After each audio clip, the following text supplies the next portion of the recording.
Hello guys and welcome back to our channel Dr. Mom. This particular video is a part of our Instagram live series entitled Montessori at Home, wherein we discuss on how easily we can transition our homes into a Montessori aligned space setup. In today's video, we shall be discussing about bedroom spaces and about the care of self to attain independency for the toddler age group. In case you're new here and watching our video for the first time, kindly hit the subscribe button to stay updated for all our future videos. You can also follow me on Instagram, the links of which are posted in the description box below to stay updated for all the different Montessori inspired activities that we carry out with our kids. So without any further delay, let us get into the video to discuss the topic of how exactly to set up your bedroom spaces for your tiny toddlers. Hello, welcome back guys to another weekend live of our Montessori at Home series.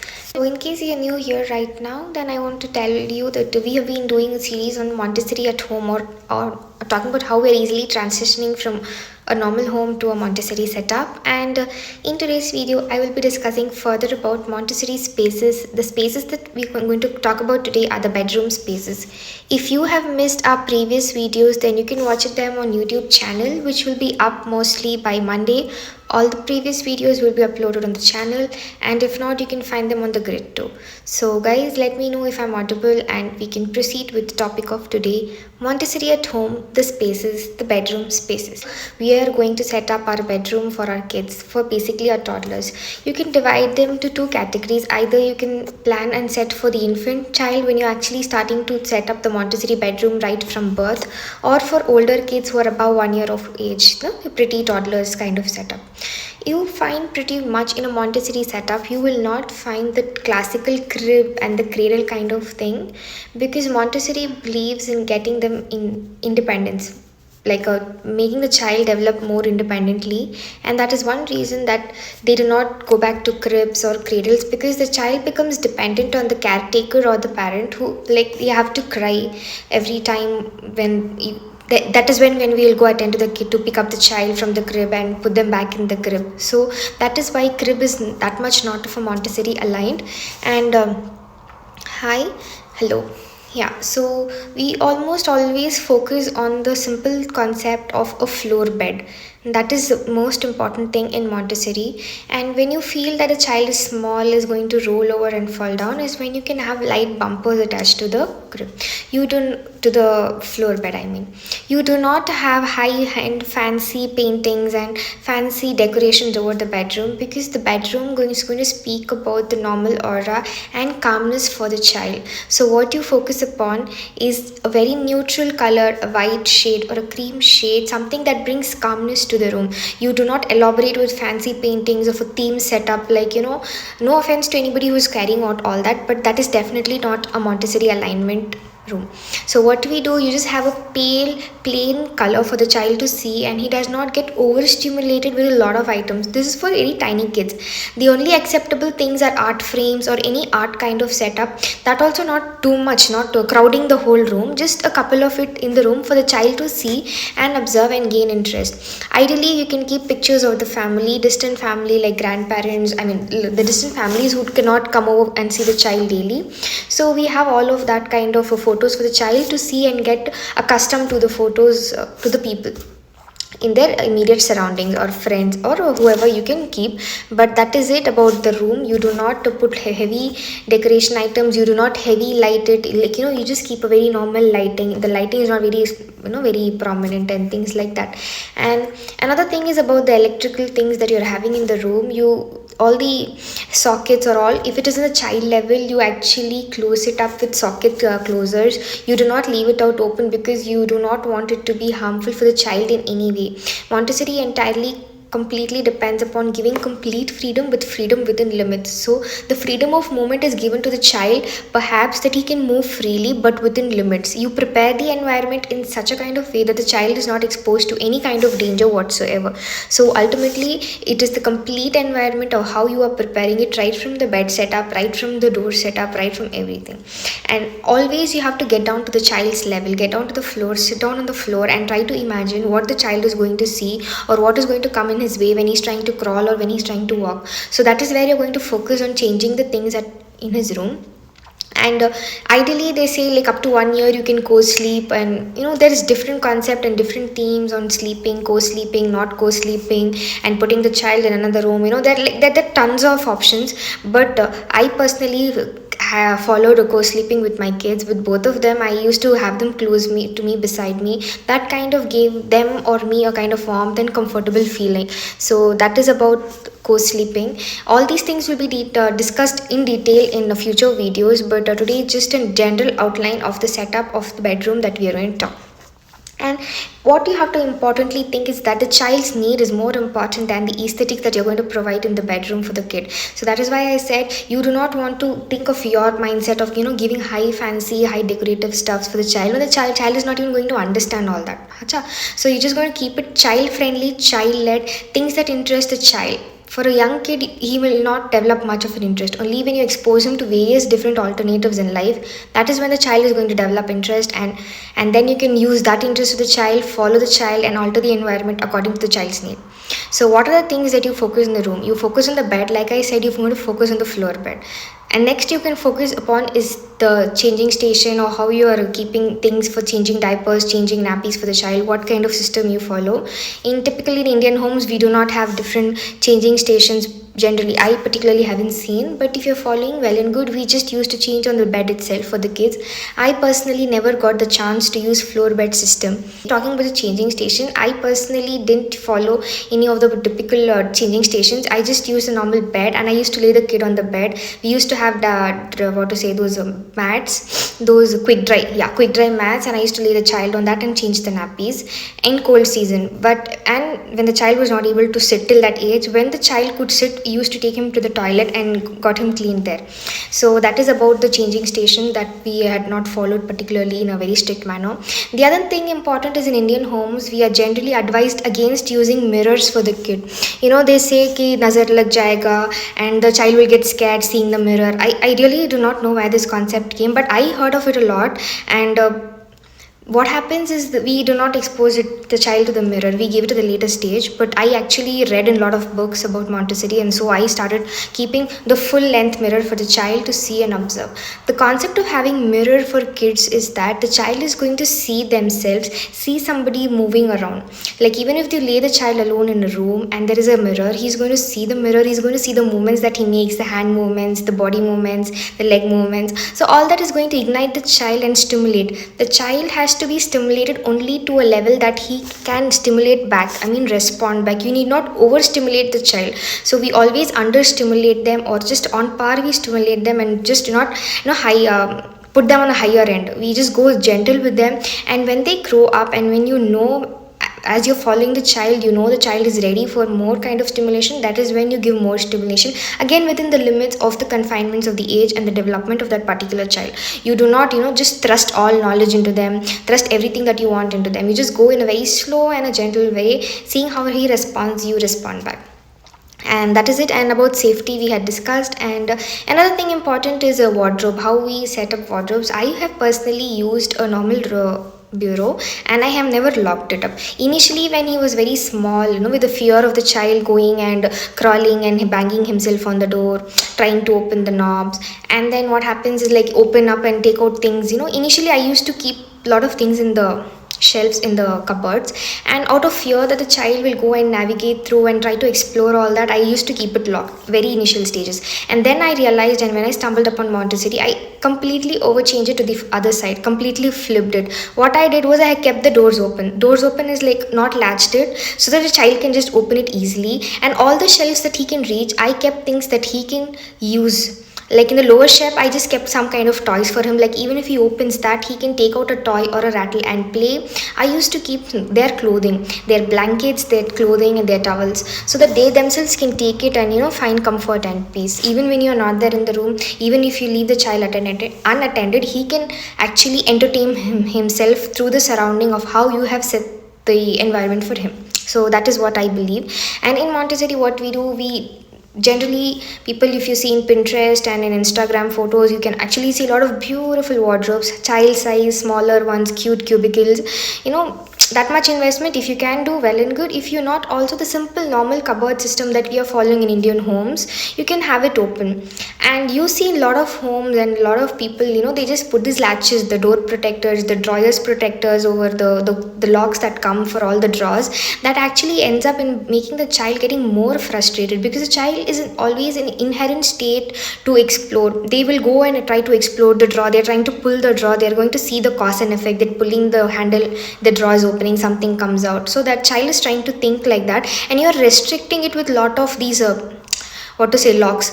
What you can do initially, even I use those locks, not that I just transformed naturally like this. Even I used to have all those locks for some drawers, and then when I thought ki this is going to restrict the child, I completely flipped. That's what I can say. You can completely flip over to either take away those drawers in the vicinity of the child, so that you do not want all things like you're keeping medicines or you're keeping any tiny objects that have a choking hazard the child can get exposed to. Either change the location of that particular drawer system that you're using, or keep items in that the child can find peace. Like for one drawer, if he opens, he can find something like a rattle, or he can find a ball, or he can find a soft teddy bear, anything that the child is liking. So he's like trying to navigate and imbibing more interest for the kid. So making everything child friendly, child led, and safety, that is more important when you're designing the bedroom space for your child.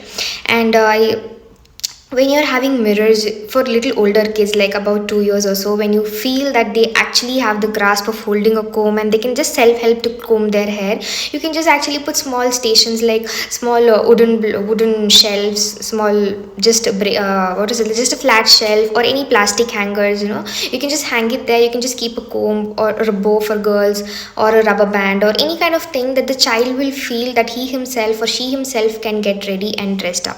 Like they can just get down from their bed, open the cupboard, take out the particular clothing that they want to. You just keep minimal there, so that the child does not have to get frustrated on thinking what to choose and what not to choose. You keep the options minimum for the child, so that he can easily master what, like when he starts to grow, then you can keep in more options. Because even when the child is small, they easily outgrow, and buying thousands of clothing is not going to serve any purpose, but just waste of money and resources. So just have few clothing that the child can fit into, and the child is comfortable, and the child can choose the clothing that he wants. Yeah, even as small as when Ahyan was 1 year old, he could choose his t-shirts, and he used to just go pick what he wanted. And even now they are like 2.5 and 3.5, they themselves pick the clothing for the day. In fact, after half the day is gone, they don't feel comfortable in their pants. I don't know what reason, and they don't want to go, and they pick up some other pant and they just go help themselves to change their pants. They both are still struggling to put on the t-shirts effectively. It's not going inside their heads, but apart from that, they can get dressed by themselves. They wear their own socks, they wear their shoes with sandals, with the Velcro. Without that, they still do not know to tie shoelaces. But apart from that, if I have to tell them we have to go somewhere, get ready, they can completely get ready by themselves. This has not happened overnight. It has happened through a year of rigorous watching, observing, trying out different alternatives, helping them out, guiding them, and eventually they will learn. They will make mistakes many a times. Most of the times they used to wear the pant upside down, up front and back, the opposite sides, and then I had to explain to them, it does not go this way, you have to wear it like that. And so with kids, what I have observed is having patience is going to be very fruitful in the long run. You feel that you get frustrated, that you have a lot of tasks to get over, and you will feel like, chalo, let me just help the child, get the child dressed. You just bring all the clothing out, put the dress, put the tie, put the tees, put the belts and everything, get the child ready and make him sit, and you go on with your work. So all this gets over within 5 minutes for you. You can do it in 5 minutes. But the same task you give it to a child, you give it to a 2-year-old, he will do it in 10-15 minutes. He will first try to analyze the situation, try to choose the clothing, try to wear, stumble upon, fall down, try to fix a particular spatial orientation where he has to put his hand, where he has to put this hand. So there's a lot of thought process going on for the child, and all this is only going to help him to develop very more efficiently, rather than you just going to stuff him easily. So spoon-fed kids are okay, no judging any parent, but it becomes difficult for them when they grow up. They're always dependent upon you. They want to come to you, do this for me, do that for them. I'm a classic example of that, being completely spoon-fed and completely done. And even today, like I have to go to a function, first thing I do is I call my mom. I was like, I have to go here, I have to go there, what should I wear? Like even at this age, I'm not able to choose clothing, and I'm sure it's with most of us girls. We are probably, because we're more apprehensive how we look, or things like that, and we tend to forget what we wore previous time. We just call up our moms and ask them for guidance and things like that. And seeing the kids more independent. The other day I think a month ago, my husband was taking the kids down. So generally we help them to wear shoes and socks. So he just told them, Ayan Mizan, we have to go down. I was sitting and writing something, and he just got his jacket, and when he came outside, he saw both of them sitting on their scooters and on their bicycles, with fully dressed. They had worn their jacket, they had worn their shoes and socks, and he asked me, did you help them? I was like, where are they? I just didn't hear their voice. They were silently working upon that. By the time he went into the restroom, got ready and came back, they were completely ready. Through, like, I think some 10 minutes or so it took for them to ready. They were quiet, there was no noise. Slowly they were trying to figure it out, and they have helped each other obviously, and they have get the task done. So that day is something that gives me so much joy, that thing that I have been trying for so long has finally been of fruitful use, that they are able to help themselves. Getting dressed up by themselves at 2.5 and 3.5 years of age is a very big task, I personally feel. And that is about dressing up. So you guide them, you give them options, minimum options, so that they can choose from, and guide them, and do not just in a state of hurry because you want to get the things done at a faster rate, or you want to get the things done immediately, and you want it to be get it done in a perfect way without any errors. Just don't keep doing it all the time, not letting the child to explore by himself, to think from himself, okay, what should be done next, and how should we wear this clothing, or how this has to go. So yeah, give the child the opportunity to dress up by himself. So this is what I would say. And then keep a very calm atmosphere with not a lot of noise around for the bedroom. And when you're having windows, if you're having an option, see to that the curtains come down to the floor length, because that gives the child a confidence and independence that he himself he has the control to open the curtains and close the curtains when he wants to. So that those tiny things, no, they are the things that matter for the child, that gives them the confidence in life later in stage. So when he need not come, like he need not come to you asking for everything. He feels the room is dark, he wants the light, he need not come to you like, mama, come open the window, open the curtain, yeah, switch on the light. No, they should be in a state where they can help themselves. They can survive in any situation without any elderly help. So that is what is my main focus upon in bringing up these kids, that in a situation when we are not around them, I want them to be completely independent and not struggle for anything, or not feel dejected that they are not able to do this or not able to do that. And another thing is, I want to talk about the laundry. We just keep a small bin, a basket next to the, we keep it inside the bathroom itself. So every day when we change the clothing, when they take a bath, and or if they're not taking a bath, we have been changing the clothes, they can remove their clothing and go put it back in the laundry. They help me in the laundry, and every weekend when I put clothes for washing, they take that bucket, small bins. They have one for him, one for him. They just take it and bring it to the laundry room, and they help me empty the container kit into the washing, and they also help me to take it out and put it for drying. They still do not know folding proper clothing. Towels, normal small towels, big towels, mats, they can roll over and fold, but proper t-shirts and pants, they have not yet been trained. I think that will be my next step, to start training them in those things. So that's covering upon the laundry. Upon the closet, the wardrobe that I spoke, you keep it in the low level, keep their shirts, their pants, then anything that you think that going to be useful for their age, the pajamas, their bows, the undies, anything, the nappies, everything, so that you can do. And another thing that is very Montessori led friendly is something without any major investment, is small hooks, command hooks. You can just stick it around anywhere around the house for the child to help himself. We have it actually next to the the shoe stand, where we keep in the jacket. So the child just takes the jacket and puts it over himself, wears the jacket by them. They don't have to come and ask me, take it out and give, take this out and give. So the towels for the bathroom, we keep it small hooks in the next to the door, so that they can just take it and go inside while they are taking a bath, or they can come out and wipe their face with those towels. So everything is just in their level, so that they do it themselves. You just teach them for the first time, show them, train them, guide them, and then observe. You will be shocked that they just pick it up so fast, and they do not do it perfectly in the first go. No child will do it, and expecting from them perfection from them at first attempt is not possible. So you give them time. Over a period of time, with repeated behavior, repeated action, they will just master any skill that you expose them to. And what else I wanted to say, then just one thing you need to focus is like everything should be in the child's reach. Everything meaning safe safety. So that is how you leave it. You just don't restrict the child. Restricting their movement is going to later restrict their thought process. So when you always keep restricting a child, his connections in the brain become like that, they're always thinking a restricted behavior. So give them the freedom, but when you're giving the freedom, set up the environment in such a way it is very safe for the child to completely navigate and explore. And I think that's it for the topic. I will just put up a small list of to do things that you can expect for a particular age group. Like, for example, for 12 months to 18 months of age, what you can expect is a child to fetch his own nappy. So you can keep a small bin or a basket of nappies and his whatever things that you use for potty training and changing diapers.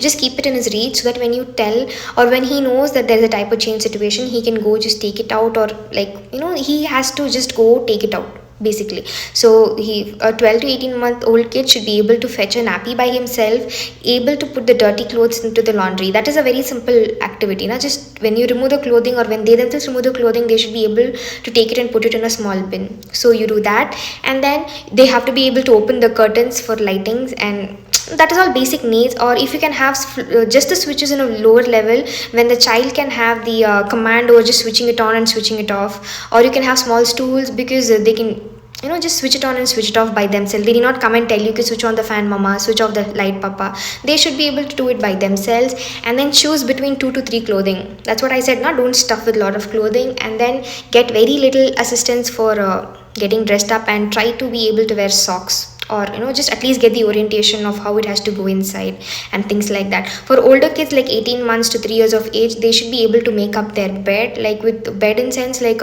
you cannot expect them to completely tuck it over neatly like how we do, but at least to a situation that when they get out of the bed, they just put out the blanket in a very smooth way. So these tiny things of order gives them more satisfaction, that they makes them more felt that they are more needed and they are more respected, that you can trust them with a task, that they can do it. And these small tiny habits will become a long term habit and very good in the end, because they will be more self sufficient and self dependent, independent kind of persons. And they should be able to get dressed up with very little help, and with able to choose with n number of clothes if as the child grows up. If you have a situation or a thing that of reading to sleep books, then we actually read in the hall. We do not take it to the room. All our toys or all our book station is in the hall, so we just finish the activity here and then go to the bed. But if you are somebody who actually has a small corner in your bed also, you can just set up a small shelf with just one rack or something like that, with just few books for the child to go sit there, with a small comfortable recliners, or a small table and chair for the child to just, not a table, just a rocking chair or something for the child to sit and relax and unwind himself before going to bed. So that can be one thing. Setting up a small corner, a relaxing corner for the child, when he can be at calm and at ease before just trying to go to bed. And we do not have it. Because we are just sitting in the sofa. When I finish up all the kitchen work in the night, we just come down, we just sit in the sofa. They just pick up books for the day, and just we read a couple of books, and then we go back to bed. But if you're somebody who is following a separate system even in the room, then you can have it. Because I personally do not allow any books and any toys in the room, because my kids, they get overactivated and overstimulated. So what I do is, like, when we go to the bedroom, it is just sleep. So for each of us, we know how our kids are, so we have to modulate accordingly what suits our home. So what I am telling is just what is suiting in our homes. It definitely will not suit you people also. So minor tweaks here and there which suits you best, you can do. And that's what I said now, like setting up small comfortable corners for the child to unwind for the day before going into the bed. And so having child size furnitures and keeping things neat, this is a very important thing. When you keep cluttering things, everything is cluttered inside and in mind. So if you have not watched my first video on decluttering, please do watch and try to implement that in your own homes. You will definitely see a change. If you do not see a change, let me know. I can try to help you out more, because kids are naturally always in state of order. They go through an entire sensory period of order when they want everything in order. It makes them easy when they know ki this is that. It makes their thinking easier, it makes their choosing easier, it makes them calm and composed. if you observe kids who come from very decluttered home and cluttered environment, when they're, because they're very frustrated, temper to tantrum, lot of kids, with a lot of temper, they just try to throw here and there, and the parents, obviously it becomes overwhelming for them to clean up everything. They're all like almost all kind, it becomes a vicious circle. They're almost temper, like they're having throwing some temper tantrum, the house is in a clutter, and it's just a vicious circle if you observe. But when you try to just rewind it and make it more calm and comforting and soothing, the child is seeing something, a very comfortable thing, and the child is going to feel comfortable, and he will definitely not show a lot of temper tantrums. You can try this if your child is showing temper tantrums. If you're new to my channel here, please go subscribe to my YouTube channel. It means a lot to me. I'll be very happy. And the more of the videos, like I said, all the Montessori in series, whichever I have done live, I'm actually editing. I'm not having time to edit it, so inshallah this weekend somehow I'll edit it, and this week I'll upload all of them alternate days, so you can just watch all the videos there.